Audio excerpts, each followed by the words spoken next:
Israel Palestine இடையில நிறைய பிரச்சனைகள் நடந்துகிட்டு இருக்கு. அதெல்லாம் நமக்கு தெரியுது. நியூஸ் போட்டுட்டு இருக்கோம், அதை பார்த்துக்கிட்டு இருக்கோம்.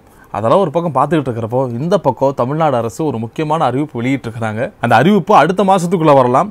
அதுக்குள்ளே நீங்கள் வண்டி வாங்கிட்டீங்கன்னா உங்களுக்கு ஒரு 1 லட்ச ரூபாயோ இல்லைனா ஒரு 5000 ரூபாயோ குறையிறதுக்கான வாய்ப்புகள் இருக்குது.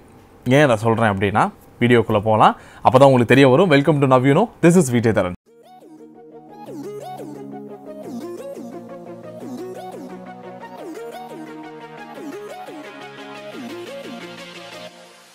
தமிழ்நிலை பார்த்து உங்களுக்கு தெரிஞ்சிருக்கும். அதே நேரத்தில் இதுக்கு முன்னாடி என்ன சொல்ல வரப்போறேன்னு அப்படின்னு தெரிஞ்சிருக்கும். என்ன விஷயம் அப்படின்றத முதல்ல சொல்லிடுறேன். ரொம்ப முக்கியமாக சட்டமன்றத்தில் பல விஷயங்களை பற்றி பேசுவாங்க. நம்ம எல்லாத்தையும் கூர்ந்து கவனித்து அதுலேருந்து நம்ம என்ன பேசலாம், அதுலேருந்து நம்ம பார்க்க வேண்டியது என்ன அப்படின்ற மாதிரி நம்ம கவனிச்சுட்டு இருக்கிறோம். இப்போது நமக்கே ஒரு பிரச்சனை கொடுக்குற மாதிரியும் அதே நேரத்தில் நம்மளுடைய பர்ஸில் கை வைக்கிற மாதிரியான ஒரு சூழ்நிலை தான் வந்திருக்கு. அதாவது வாகனத்துக்கான road tax, lifetime tax அப்படின்னு கூட சொல்லலாம். ஒரு வாகனம் வந்து எத்தனை ஆண்டுகள் நம்ம பயன்படுத்த போகிறோம் அப்படின்றத பொறுத்து அதற்கான டேக்ஸ் நிர்ணயிப்பாங்க.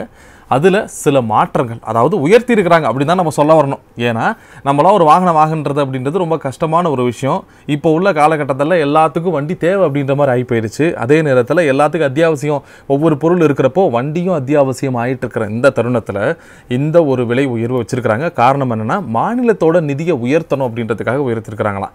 சரி, முதல் இந்த டாக்ஸேஷனை பற்றி பார்த்துருவோம். டாக்ஸை பொறுத்த வரைக்கும் இது வரைக்கும் எப்படி இருந்துச்சு அப்படின்னா, இப்போ ஒரு காரோடைய விலை 10 லட்சத்துக்கு கீழே இருக்குது அப்படின்னா 10% நம்ம கட்டிட்டு போகணும். அதே நேரத்தில் ஒரு காரோட விலை 10 லட்சத்துக்கு மேலே இருக்குது அப்படின்னா 15% நம்ம கட்டியாகணும். ஸோ இப்படி இருக்கிறப்போ இப்போ என்ன மாதிரி மாற்றிருக்கிறாங்க அப்படின்னா 5 லட்சத்துக்கு கீழே ஒரு காரோட விலை இருக்குது அப்படின்னா நம்ம 12% டேக்ஸ் கட்டணும். 5லேருந்து 10 லட்சத்துக்குள்ளே இருக்குது அப்படின்னா 13%, 10லேருந்து 20 லட்சத்துக்கு 18%, 20 லட்சத்துக்கு மேலே இருக்கிறப்போ அப்படியே ரவுண்டாக போட்டு 20 லட்சமாக போட்டிருக்காங்க. இதனால என்ன பிரச்சனை வரப்போகுது? நம்ம தான் ஒரு வாட்டி வாங்க போகிறோம் காரை, அதில் வந்து நம்ம லைஃப் டைம் டேக்ஸை நம்ம கட்டிட்டு போக போகிறோம். ரோட் டேக்ஸ் கட்டுறோம், சாலைகளுக்கான பாதுகாப்புக்காக கட்டுறோம், அதே நேரத்தில் சாலைகள் நல்லா இருக்கணுன்றதுக்காக கட்டிட்டு போக போகிறோம். அதில் என்ன ஒரு 1000 2000 ரூபா உயரப்போகுது அப்படின்னு நம்ம நினச்சிங்க அப்படின்னா நம்மளுடைய ஒரு தொகை அப்படின்னு வச்சுருப்போம்ல, ஒரு கார் வாங்குறதுக்கான ஒரு தொகை, அதில் வந்து ஒரு 2 லட்ச ரூபா 3 லட்ச ரூபா உயரத்துக்கான வாய்ப்புகள் இருக்குது. அதுபடி நம்ம எக்ஸாம்பிளுக்கே பார்ப்போம். உதாரணத்துக்கு நம்ம ஒரு கார் வாங்குறோம். இப்போ ஒரு காரோட விலை வந்து 20 லட்ச ரூபாய்க்கு மேலே இருக்குன்னா அதோடைய மினிமம் டேக்ஸ் ரேட்டே வந்து 4 லட்ச ரூபாய் இருக்கிறதுக்கான வாய்ப்புகள் இருக்குது. ஏன்னா அந்த காரோடைய விலையை பொறுத்து அந்த டேக்ஸ் மாறும். ஸோ அப்படி பார்க்குறப்போ 20 லட்ச ரூபாய்க்கு அந்த கார் மேலே இருந்துச்சு அப்படின்னா 20% பார்க்குறப்போ 4 லட்ச ரூபா ஆகும். அதுக்கு முன்னாடி வரைக்கும் நமக்கு எப்படி இருந்துச்சுன்னா ஒரு 2 லட்ச ரூபா, அதே நேரத்தில் 1.5 லட்ச ரூபா அப்படின்னு இருந்த தருணத்தில் இப்போ 2 லட்ச ரூபா எக்ஸ்ட்ரா கட்ட மாதிரி வருது. அப்படியே வாங்க பைக்குக்கு பார்ப்போம். பைக்கை பொறுத்த வரைக்கும் சூப்பரான விஷயம் என்ன சொல்லியிருக்காங்க அப்படின்னா, இதுக்கு முன்னாடி பைக்குக்கு 8% டேக்ஸ் இருந்துச்சு. நல்ல விஷயம் தான். 8% டேக்ஸ் அப்படின்றப்போ காசை கொஞ்சம் கொஞ்சமாக சேர்த்து வச்சு அதுக்கப்புறம் எப்படியாவது ஒரு பைக்கை நம்ம வாங்கி அதை சொந்தம் கொண்டாடிட்டு அந்த பைக்கை வச்சு நம்ம ரீல்ஸ்லாம் பண்ணுவோம். அப்படிலாம் இருந்துட்டுருப்போ இப்போ எவ்வளோ போட்டிருக்காங்க அப்படின்னா 10% போட்டிருக்காங்க. அதாவது 1 லட்ச ரூபாய்க்குள்ளே நீங்கள் வண்டி வாங்குறீங்க. ஒரு நிமிஷம், 1 லட்ச ரூபாய்க்குள்ளே எத்தனை வண்டி இருக்குன்றதை பார்க்குறப்போ கொஞ்சமான வண்டியே தான் இருக்குது. பட் இந்த 1 லட்ச ரூபாய்க்கு மேலே போகுது அப்படின்னா அதுக்கு 12% போட்டிருக்காங்க டேக்ஸ். உதாரணத்துக்கு நம்ம பார்க்குறப்போ நம்ம 8% வந்து டேக்ஸ் கட்டிகிட்டு இருக்கிறோம். இப்போ வந்து 12% கட்டுறோம். 1 லட்ச ரூபாய்க்கு மேலே நம்ம வாங்குறோம் அப்படின்னா 92,200 ரூபா கட்டிகிட்டு இருந்தோம். இப்போது 14,400 ரூபா. நேரில் எவ்வளோ வருதுன்னா ஒரு 5000 ரூபாய் நம்ம எக்ஸ்ட்ரா கட்ட போகிறோம் இனிமேல் வண்டி வாங்குறவங்களுக்கு. அதாவது இனிமேல் அப்படின்னா இது சட்டமன்றத்தில் இப்போ தான் பேசியிருக்கிறாங்க. இதை வந்து சட்டமாக நிறைவேற்றணும். அதுக்கப்புறம் தான் அது ஆக்ஷனுக்கு வரும். ஆக்ஷனுக்கு வந்ததுக்கப்புறம் அடுத்த மாதத்தை வந்து ஃபாலோ அப் ஆகிறதுக்கான வாய்ப்புகள் இருக்குது. ஏன்னா அடுத்த மாதம் அப்படின்றப்ப தீபாவளி வர வரப்போகுது. தீபாவளி முன்னிட்டு நிறைய பேர் வந்து வண்டி வாங்குறதுக்கான பிளானில் இருப்பீங்க. அதுக்கு முன்னாடி ஆயுத பூஜை வரப்போகுது, அதுக்கும் வாங்குறதுக்கான ஒரு பிளானில் இருப்பீங்க. ஸோ இந்த பிளான்லாம் இருக்கிறப்போ சீக்கிரமாகவே நீங்கள் வண்டி வாங்கிட்டீங்கன்னா உங்களுக்கு நல்லது. உங்களுக்காக தான் இந்த கண்டென்ட்டை வந்து நம்ம ஸ்பெஷலாக எடுத்துகிட்டு வந்திருக்கோம். அண்ட் அதுக்கப்புறம் எலக்ட்ரிக் வெஹிக்கிள், நம்ம வாங்கக்கூடிய எலக்ட்ரிக் வெஹிக்கிள் இருக்குல்ல, இதற்கெல்லாம் டேக்ஸ் கிடையாது, 100 டேக்ஸ்லாம் கிடையாது அப்படின்ற மாதிரி சொல்லியிருக்காங்க. அதற்கான ஒரு முக்கியமான காரணம் நமக்கே பேசிக்காக தெரிஞ்சிருக்கும். நமக்கு வந்து பொல்யூஷன் ஃப்ரீயாக இருக்குது, அதே நேரத்தில் இன்ஜின் கிடையாது. ஸோ எலக்ட்ரிக் மூலியமாக அது இயங்குறதுனால இது ரொம்ப சிறப்பாக இருக்கும் அப்படின்றதுக்காக அதற்கு டேக்ஸ் கிடையாதுன்ற மாதிரி வச்சிருக்கிறாங்க. அதே நேரத்தில் எலக்ட்ரிக் வெஹிக்கிள்கான ஹப் அதை வந்து தமிழ்நாடு அரசு கண்டிப்பாக நிறைய ஆரம்பிச்சே ஆகணும். அதுலேயே ரொம்ப முக்கியமாக சார்ஜ் போகிறதுக்கான ஸ்டேஷன்ஸ் எல்லாமே, இந்த ஸ்டேஷன்ஸ் எல்லாம் அங்கங்கே இருந்துச்சு அப்படின்னா கொஞ்சம் சிறப்பாக இருக்கும். அதிகப்படியாக எலக்ட்ரிக் வெஹிக்கிள் வாங்குவாங்க. ஒரு பக்கம் பெட்ரோல் டீசல் அப்படின்ற மாதிரி ஒரு பக்கம் போயிட்டு இருந்தாலும் இன்னொரு பக்கம் இது சார்ஜ் போடுறதுக்கான ஒரு போர்ட்டு, அதற்கான இடம், அதெல்லாம் அமைக்கிறதுக்கான நிதி உதவி, அதே நேரத்தில் அதற்கான இடம் கொடுக்கறது, இது எல்லாத்தையும் கொஞ்சம் சீக்கிரம் ஆரம்பிச்சாங்கன்னா அதுக்கடுத்து இவிஸ் வாங்குறதுக்கான ஆர்வம் மக்கள் கிட்ட அதிகரிக்கும். ஸோ இப்படி ரோடுக்கான வரியை ஒரு பக்கம் மிகப்பெரிய அளவில் உயர்த்துறாங்க அப்படின்னா அதற்கான காரணம் என்ன சொல்கிறாங்கன்னா தமிழ்நாட்டுடைய நிதியை நாங்கள் உயர்த்தணும் அதுன்ற மாதிரி சொல்கிறாங்க. அதே நேரத்தில் நிறைய பேருக்கு சம்பளம் கொடுக்கணும், ஒரு பக்கம் வந்து 1000 ரூபாய் கொடுத்துருக்குறாங்க, அந்த 1000 ரூபாய் திரும்ப மீட்டு எடுக்கணும் அப்படின்ற மாதிரி நான் சொல்லுங்க. பொதுமக்கள் அவங்களுடைய கருத்தை வச்சுட்டு வராங்க. இப்போ நீங்கள் வந்து என்கிட்ட வந்து இந்த கேட்கக்கூடாது.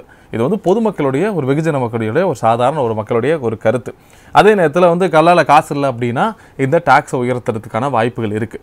அண்ட் இந்த ரோட் டேக்ஸ் அப்படின்னு நம்ம சொல்ல போனாலே இந்த ரோடை நம்ம சுற்றி பார்க்கணும். நம்ம வெளியில் வந்து நம்ம ரோட்டை பார்க்குறப்போ அற்புதமாக இருக்குது, அந்த ரோட்டில் வந்து சாப்பாடை போட்டு சாப்பிடலாம் அப்படின்ற மாதிரியான ஒரு ஃபீல் நமக்கு கிடைக்குதா? இல்லை, அப்படிலாம் கிடைக்காது. சில நேரங்களில் அந்த ரோட்டில் பள்ளமேடு இருக்கும், குதிரை சவாரி பண்ணலாம், இல்லைனா ஒரு மலைக்கு அது தாங்குமா அப்படின்ற ஒரு கேள்விக்குறி வரும். இப்படி பல விஷயங்கள் இருக்குது. பட் அதே நேரங்களில் தமிழகத்தை பொறுத்த வரைக்கும் பல இடங்களில் சிறப்பாக ரோடு போட்டிருக்காங்க. பட் அது இன்னும் கொஞ்சம் அதிகரிச்சே ஆகணும். அதற்கான மிகப்பெரிய ஒரு காரணம் என்னென்னா, ஒரு பானை சொத்துக்கு ஒரு சோறு பதம் மாதிரி சொல்லிட முடியாது. ஏன்னா ஒவ்வொரு இடத்துலையும் மக்கள் வாழ்ந்துட்டு இருக்காங்க. இங்கே இருக்கிற ஒவ்வொருத்தவங்களும் அவங்களுடைய வாகனங்களை வாங்குறப்போ அவங்க ரோட் டேக்ஸ் கட்டிகிட்டு இருக்கிறாங்க. அப்போ அவங்களுக்கான அந்த சாலை, அதற்கான பாதுகாப்பு, அதே நேரத்தில் அது எந்த அளவுக்கு சிறப்பாக இருக்கணும் அப்படின்றது அவங்களுடைய கடமை. அது கண்டிப்பான முறையில் பண்ணி தான் ஆகணும். அண்ட் இந்த ஒரு விஷயத்தில் யார் பாதிப்படைவாங்க அப்படின்றத பார்க்குறப்போ ஆட்டோமொபைல் இண்டஸ்ட்ரியே கொஞ்சம் பாதிப்படைகிறதுக்கான வாய்ப்புகள் இருக்குது. ஏன்னா இப்போ உள்ள காலகட்டத்தில் நம்ம சென்னை அப்படின்னு நம்ம எடுத்துட்டோம்னா, சென்னையை தாண்டி சென்னையிலேருந்து ஒரு 50 கிலோமீட்டர் தாண்டி நம்ம சென்னைன்னு தான் சொல்லிட்டு இருக்கோம் மெயின்லேருந்து. ஸோ அப்படி இருக்கிறப்போ சென்னை சுற்று வட்டாரத்தில் இருக்கக்கூடியவங்க எல்லாருமே இந்த மெயின் ஏரியாவுக்கு வரணும் அப்படின்னா அதுக்கு ட்ரெயினோ இல்லை வந்து பப்ளிக் டிரான்ஸ்போர்ட்டோ அதை யூஸ் பண்ணுறதுக்கு பதிலாக அவங்க தனியாக ஒரு வாகனத்தை வாங்கி அதை வந்து ட்ராவல் பண்ணிட்டு இருக்கிறாங்க. ஆனால் அதே நேரத்தில் எக்கனாமி சிறப்பாக டெவலப் ஆகிட்டு இருக்க இந்த நேரத்தில் கார் வாங்கணும், பைக் வாங்கணும் அப்படின்ற ஒரு ஆர்வம் இருந்துக்கிட்டே தான் இருக்கும். அண்ட் பைக் வாங்குறதுக்கான சதவீதம் இன்னும் அதிகரிச்சுக்கிட்டே தான் போகும் அப்படின்ற மாதிரி சொல்கிறாங்க. இப்போ உதாரணத்துக்கு 70% வந்து பைக் வாங்கிட்டு இருக்கிறாங்க அப்படின்னா இனி வரக்கூடிய காலகட்டங்களில் 80-90 அப்படின்ற மாதிரி ஆகிறதுக்கான வாய்ப்புகள் இருக்கா. ஸோ அதனால் இந்த ஒரு விஷயனால இதில் மிடில் கிளாஸ் வந்து அதிகப்படியாக பாதிக்கப்படுவாங்க. ஏன் மிடில் கிளாஸ் அப்படின்னு நம்ம சொல்கிறோம் அப்படின்னா, நம்ம வந்து ஒரு 4000 ரூபாய் அப்படின்னு நம்ம சொல்லிட்டு போயிடுவோம். ஒரு 1 லட்ச ரூபாய்க்கு மேலே வண்டி வாங்குறோம் அப்படின்னா 4000 ரூபாய் அப்படின்னு சொல்லிட்டு போயிடுவோம். அந்த 4000 ரூபாய் நம்ம சம்பாதிக்கிறதுக்கு காலிலேருந்து எந்திரிச்சு ஓடி அதுக்கப்புறம் சாப்பாடு சமைச்சு வீட்டுக்கெல்லாம் எல்லாத்தையும் பார்த்துட்டு வீட்டுக்கு வந்துட்டு கொஞ்சம் நேரம் உட்காந்து அடுத்த நாள் என்ன பண்ணலாம், அடுத்த நாள் என்ன சம்பாதிக்கலாம் அப்படின்ற மாதிரி யோசிச்சு நைட்டு தூங்குறதுக்குள்ளே ஒரு நிம்மதியான தூக்கம் இல்லாமல் அடுத்த நாள் படபடப்போடு அந்த நாளை வந்து சந்திச்சு அதுக்கப்புறம் அந்த நாளை திரும்ப முடிக்கிறோம். இப்படி ஒரு நாளோட ரொட்டீன் வந்து வெறும் காசை நோக்கிய மிடில் கிளாஸோட வாழ்க்கை இயங்கிக்கிட்டு இருக்க இந்த தருணத்தில் ஒரு 4000 ரூபாய் எக்ஸ்ட்ரா போடுறாங்க. அண்ட் அதே நேரத்தில் டேக்ஸ் வந்து உயர்த்துறாங்க அப்படின்னா கண்டிப்பான முறையில் பொதுமக்களை பாதிக்க தான் செய்யும். என்ன போல் உங்களை போல் சாதாரண மக்களுக்கு ஒரு கேள்வி வரலாம். என்னென்னா, நான் பேசுகிறதுனாலையும் இந்த ஒரு விஷயங்கள் நம்ம சொல்கிறதுனால என்ன மாறப்போகுது? கண்டிப்பான முறையில் வரியை உயர்த்த தான் போகிறாங்க. எக்கனாமி ஒரு பக்கம் டெவலப் ஆகிட்டு இருக்கிறப்போ இவங்க வரியை உயர்த்தி தான் ஆவாங்க. நீங்கள் பேசுகிறதுனாலையும் நான் பேசுகிறதுனாலையும் எதுவும் மாற்றடைய போதா அப்படின்ற மாதிரி நீங்கள் கேள்வி கேட்கலாம். பட் மாற்றம் அடைகிறதுக்கான வாய்ப்புகள் இல்லை. அதே நேரத்தில் நம்ம பல விஷயங்களை பற்றி எப்படி நம்ம சோஷியல் மீடியாவில் பேசுகிறப்போ இந்த வரி உயர்வை பற்றியும் இந்த வீடியோவை பற்றியும் நம்ம நிறைய விஷயங்கள் ஷேர் பண்ணி தான் ஆகணும். அப்போ தான் என்ன நடக்குது, எவ்வளோ தூரம் வரியை உயர்த்தி இருக்கிறாங்க, ஏன் உயர்த்தி இருக்கிறாங்க, இந்த நிதி கண்டிப்பான முறையில் தமிழக அரசுக்கு தேவையா, அண்ட் அதே நேரத்தில் இந்த வரி உயர்வுனால யார் யாரெல்லாம் பாதிக்கப்படுவா அப்படின்றதெல்லாம் நம்ம கண்டிப்பாக தெரிஞ்சு வச்சுக்கணும். நமக்கு லோன் கிடைக்கிது, இனிஷியல் அமௌண்ட் ஒரு 20,000 10,000 ரூபா கொடுத்து நம்ம வாங்கிட்டு போயிடுவோம். அதுக்கப்புறம் எப்படியாவது மாதம் மாதம் லோன் கட்டிக்கலாம் அப்படின்னு மாத சம்பளத்தை நோக்கி நம்ம ஓடுறதை தாண்டி ஒரு விலை உயர்வு எந்த அளவுக்கு நம்மளை பாதிக்கும் அப்படின்றத நம்ம தெரிஞ்சு வச்சுக்கிட்டால் ஒருவேளை அதுக்கு முன்னாடி நம்ம பைக் வாங்கிடலாம். அதே நேரத்தில் வந்து அதை தாண்டி நம்ம மாற்று வழி என்ன பண்ணலாம் அப்படின்றத பார்க்கலாம். ஸோ தீபாவளிக்கு அப்புறம் அந்த விலை உயரத்துக்கான வாய்ப்புகள் இருக்குது. அதுக்கு முன்னாடி நீங்கள் வண்டியோ ஒரு காரோ நீங்கள் வாங்கிட்டீங்கன்னா ஒரு 1 லட்ச ரூபா கார் வாங்குறவங்களுக்கு 2 லட்ச ரூபா குறையிறதுக்கு வாய்ப்பு இருக்குது. பைக் வாங்குறவங்களுக்கு ஒரு 10,000 ரூபா இல்லை 5,000 ரூபா குறையிறதுக்கான வாய்ப்புகள் இருக்குது. வீடியோ உங்களுக்காக போட்டிருக்கேன். கண்டிப்பாக லைக் பண்ணுங்கள், ஷேர் பண்ணுங்கள், கமெண்ட் பண்ணுங்கள், சப்ஸ்கிரைப் பண்ணுங்கள், மறந்துடாதீங்க. நல்ல விஷயங்களை ஷேர் பண்ணுங்கள். கமெண்ட்டில் உங்களுக்கு பிடிச்ச ஏதாவது ஒரு கண்டென்ட் இருந்தால் அதையும் சொல்லுங்கள். அதை பற்றி நம்ம பண்ணலாம். தேங்க்யூ, பாய், டேக் கேர்.